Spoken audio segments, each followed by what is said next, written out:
A female teen, was in hospital until a few days ago because of my heart. I was born with a heart condition and I got sick again a few weeks ago. I had surgery and now I'm recovering and already doing way better. While I was in the hospital, I had a fight with my mom and her husband, but mostly my mom, and I needed some perspective on whether I was wrong or not. Some background. My dad was in an accident when I was 6. He suffered terrible brain damage and was not the same person he used to be.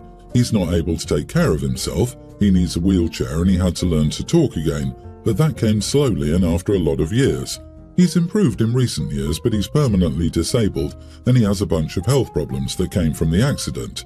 My mom and dad were married when the accident happened, but after dad was made permanently disabled, my mom divorced dad. He's taken care of by my uncle, his brother. Mom told me it was in our best interest to move on. My mom ended up marrying a guy named Jason. When she told me she was dating him, I called her a bunch of names and didn't take it well. I also didn't take the news of the divorce easily either. I was so angry. Mom told me it was better for us. So Jason moved in and they got married. Then we found out he had a preschool boy. He didn't know and she moved in. Then Mom and Jason had 2 kids together. One big issue I have is that my mom expected me to see Jason as my new dad, and she encouraged me to let dad go and rely on Jason instead. She tried to cut me off from dad, but the courts didn't like that, and even though he doesn't have custody where I live in his house, I get to see him several times a month per the courts. My mom thinks I would be healthier and better if I let Jason be my dad. Jason told me a few times about how much it offends him that I would rather have someone who can never be a dad to me again over him. I'm not very close to my stepsister or half-siblings either. I know none of this is their fault, but I don't spend much time at home, and I don't want to be around them because it means being around either Mom or Jason. So anyway, when I was in the hospital and they told me about the surgery, I called my uncle and asked if Dad could come and see me and be there for some of it. My mom didn't like that and she told me she didn't want me home from the hospital, but she said my siblings felt so rejected by what I said. Am I the idiot?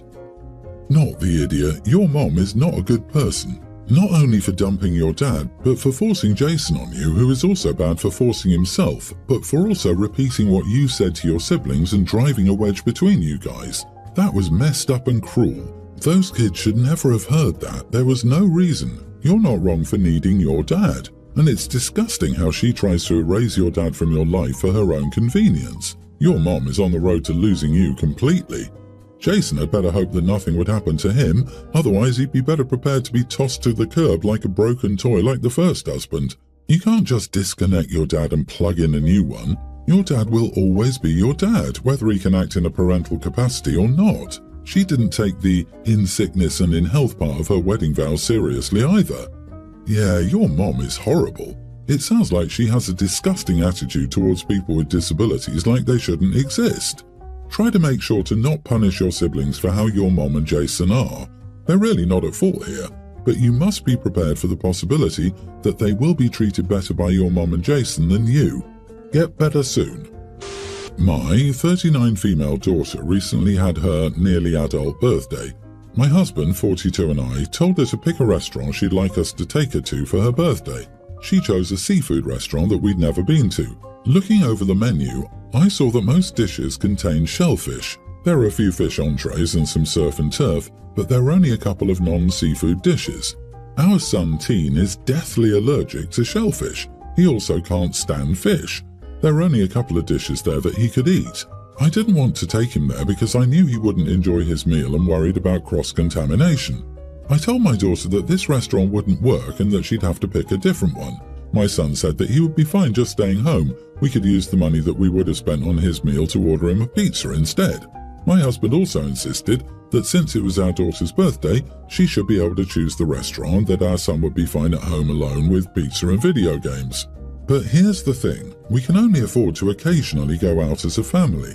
When we splurge on a restaurant meal, I want both of our children there. I insisted and my daughter chose a different place and we had a lovely meal as a family. But she's still a little salty that she didn't have her first choice of restaurant. Most people I've asked say I'm wrong. But again, we can only afford to go out every so often. Is it so bad that I wanted to do it as a family? My daughter still had a nice birthday meal. You are the idiot. If you were going to put parameters on her choice, you should have told her that beforehand.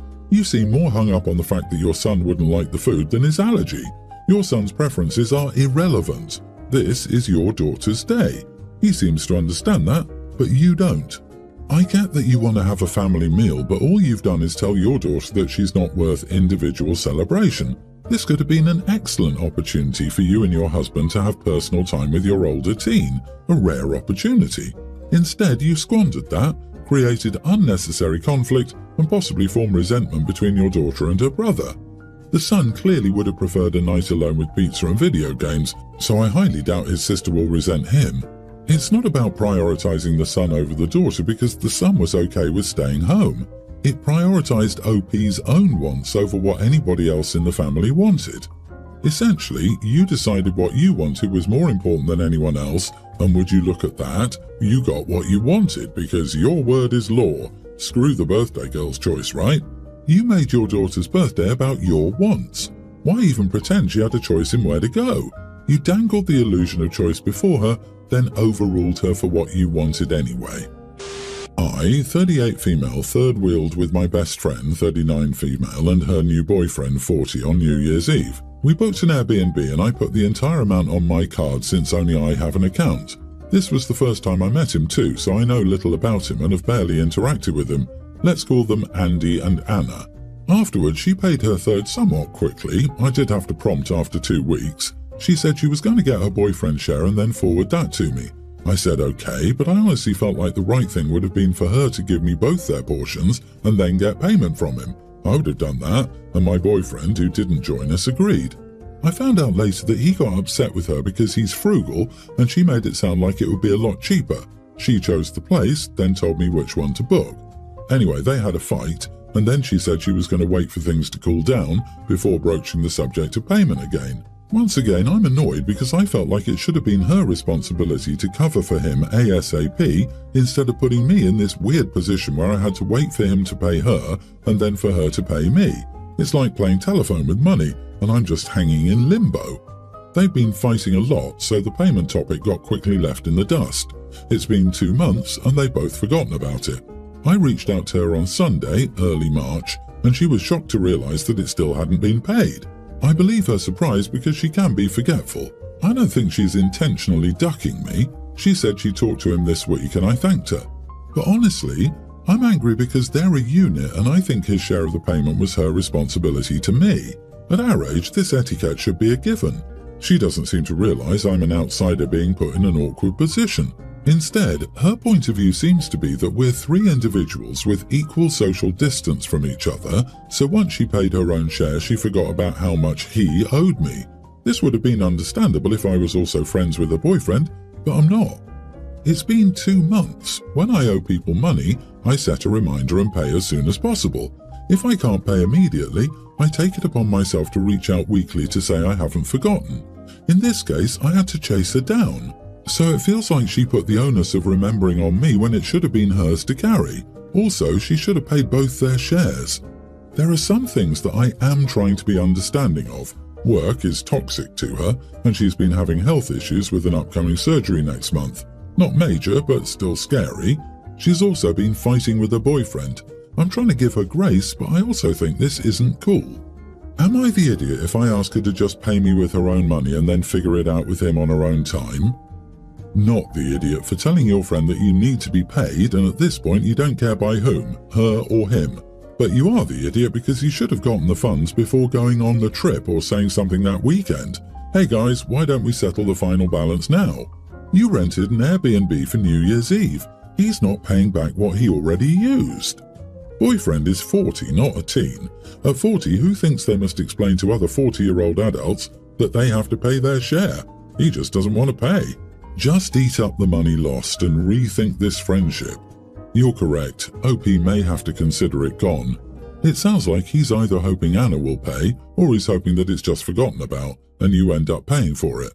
OP, their relationship is not your problem, so don't bother tiptoeing with her. Tell her to pay up, where she gets it from is not your problem. If she refuses because she doesn't want to be the bad guy in their relationship, me, personally, I tell her to give me his number and I go after him and put some social pressure on him. Whatever. And if both relationships go up in flames over reneging over the deal, so be it. I have 2 much younger twin siblings, Ben, 19, and Zoe, 19 female. They don't get along and are always fighting. It gets so bad that my mom once secretly told me she regrets having more children. She was joking, I think. I believe they're both equally at fault, as does Mom, but our dad dotes on Zoe a lot and believes Ben is just a stupid delinquent. For context, Zoe is more well-behaved than Ben, and she's currently in college doing a pretty tough program. I'm very proud of her. She worked hard for it. Ben really doesn't want to go back to school and shuts down every conversation related to it. He's also a painter and is always drawing or painting. He's slightly stubborn and should be thinking more about his future. Not school necessarily, but ultimately it's his choice. Still, he can only survive on little part-time jobs for a while. Anyway, my parents invited my husband and me to dinner and we said sure. I could tell Ben and Zoe were fighting when we arrived, but they said nothing. Then we sat for dinner and Zoe announced that Ben had gotten a girl pregnant. My dad went red and wouldn't even hear Ben out. It all happened so fast, but Dad went into Ben's room and threw all his art stuff out the window. He even took his guitar and locked it somewhere in the basement. He also called Ben several names. I've literally never seen Ben cry like that. When Ben finally managed to speak, he clarified that it was just a scare. No girl is currently pregnant with his child. He's now locked himself in his room and hasn't even left to go to work, according to my mom. I'm so incredibly heartbroken for him. My dad doesn't care that he misunderstood because the scare is just as bad to him, and Zoe doesn't feel an ounce of regret either. She said everyone was saying it and she only brought it up out of concern. She thinks he deserves to have his things destroyed because he lives in a fantasy land. Because of this, I've stopped giving my sister money. I gave her a lot of pocket money to spend on herself as a treat. I do the same with my brother, but I've stopped for her. My mom gets it, but my dad won't stop calling me to yell at me for playing favourites, punishing my sister for doing the right thing and rewarding my brother for being a bum. I told him I wouldn't speak to him anymore, and he just told me he was disappointed. My husband thinks I should have talked it out some more, but I genuinely think they went too far this time. Some of the stuff my dad trashed was things Ben created almost 10 years ago, and the way Zoe smiled the whole time honestly creeped me out. Am I the idiot? Not the idiot, OMG, so many serious issues. Your siblings are lucky to have you trying to look out for them. You are in the right. Dad is playing favourites. I wonder if your brother is dealing with multiple issues. It can take men a little longer to find their footing in young adulthood. It isn't always a laziness. Your sister is a little meanie bully. She did that on purpose to hurt him. But this goes way too far. I wouldn't give her a penny until she apologizes and changes her behavior. Why reward her antics? My dad won't stop calling me to yell at me for playing favorites. Oh, that's rich. He's been spoiling his little princess for years, hasn't he? And been an idiot to his son the whole time too? Is your brother a bum? Maybe. Is living an art fantasy? Maybe. In this instant, though, nothing was his fault. But your sister is absolutely a spoiled and malicious little idiot. And your dad is, well, not a good parent. Zoe is just awful. I can understand a couple of 8-year-old siblings trying to get each other in trouble with mommy and daddy, but she's an adult. What a horrible human being. I hope Ben was able to rescue some of his artwork, even if it's not intact. I wonder if there's any possibility Ben could stay with OP for a while if they put a plan in place for him to become self-sufficient. Getting out of that house and away from those people may be all he needs to get his head straight and figure out what he wants to do. He can't keep living in that house forever, working part-time jobs. I, 25 male, and my girlfriend, 26, were together for about a year. I decided to break up with her after learning some uncomfortable things about the before we were exclusive. We had a long flirt and talking phase for about 3 months. We went on several dates and mostly texted online. In the last month of that phase, she seemed distant and dodged questions from my side about the relationship. I told her we're 3 months into the talking phase, have been to dates, and we should decide if we want to go forward. She always dodged these kind of questions. After being distant for a while, she returned to her old self and told me we should be exclusive. I agreed. Last week, I learned from one of her friends what she'd been doing during that distant period. Apparently, she was talking to another guy and pushing to get him. The guy hooked up with her and ghosted her. I think that explains why she was distant and came back randomly. Call me insecure all you want, maybe I am, but it feels wrong to me. I was the second choice according to this story. Was I no different than a spare part? I talked to her about it and consulted with my friends. She and her girlfriends told me she hooked up and talked to other guys but ultimately chose you. You are the prize and you should be happy. Women tend to choose the best one among their opportunities and you're the best. I cannot even comprehend that logic. In the end, I decided to break up and people told me I did wrong. Am I the idiot? Not the idiot. Would she be with you if the other guy hadn't ghosted her? I'm thinking no. Your girlfriend and female friends are full of it. She didn't choose you. The other guy ditched her, so there was no longer a choice. When they said, "You are the prize," consolation was silent. This is why this long "we're not exclusive yet" thing that has become the norm invites problems. In my view, if you go on a third date, you should be exclusive and not try different people for months on end. The same goes for "we're on a break." You break up or you don't. If we break up, I don't want to see your face anymore, although we can be amicable. An ex is an ex for a reason. Old-fashioned maybe, but whatever.